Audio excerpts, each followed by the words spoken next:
أعوذ بالله من الشيطان الرجيم. بسم الله الرحمن الرحيم. إذا وقعت الواقعة ليس لوقعتها كاذبة خافضة رافعة. إذا رجت الأرض رجا وبست الجبال بسا فكانت هباء منبثا وكنتم أزواجا ثلاثة فأصحاب الميمنة ما أصحاب الميمنة وأصحاب المشأمة ما أصحاب المشأمة والسابقون السابقون أولئك المقربون في جنات النعيم ثلة من الأولين وقليل من الآخرين على سرر موضونة متكئين عليها متقابلين يطوف عليهم ولدان مخلدون بأكواب وأباريق وكأس من معين لا يصدعون عنها ولا ينزفون وفاكهة مما يتخيرون ولحم طير مما يشتهون وحور عين كأمثال اللؤلؤ المكنون جزاء بما كانوا يعملون لا يسمعون فيها لغوا ولا تأثيما إلا قيلا سلاما سلاما. وأصحاب اليمين ما أصحاب اليمين في سدر مخضود وطلح منضود وظل ممدود وماء مسكوب وفاكهة كثيرة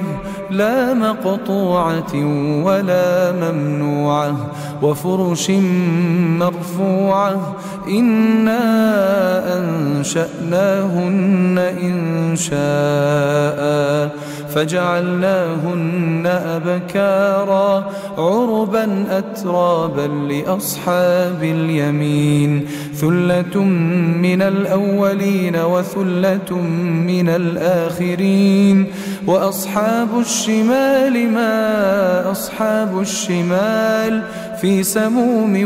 وحميم وظل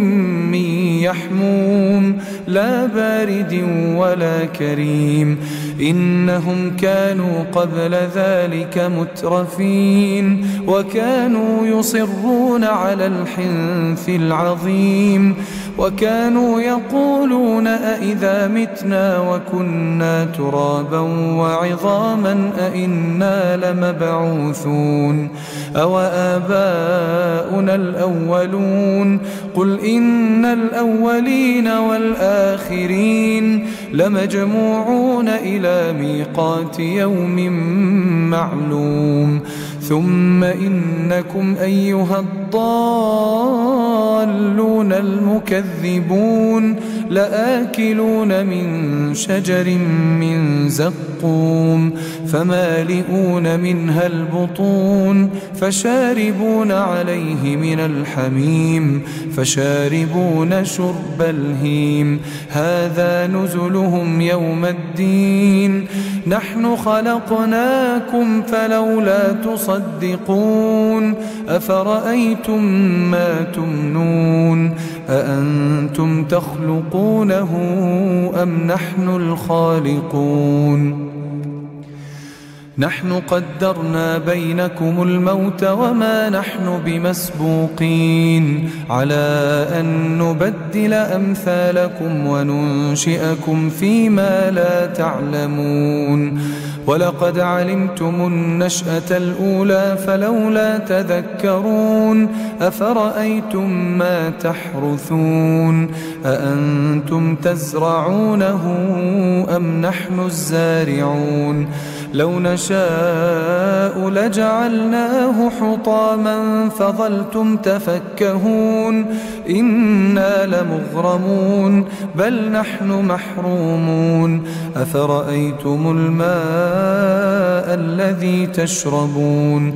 أأنتم أنزلتموه من المزن أم نحن المنزلون لو نشاء جعلناه أجاجا فلولا تشكرون أفرأيتم النار التي تورون أأنتم أنشأتم شجرتها أم نحن المنشئون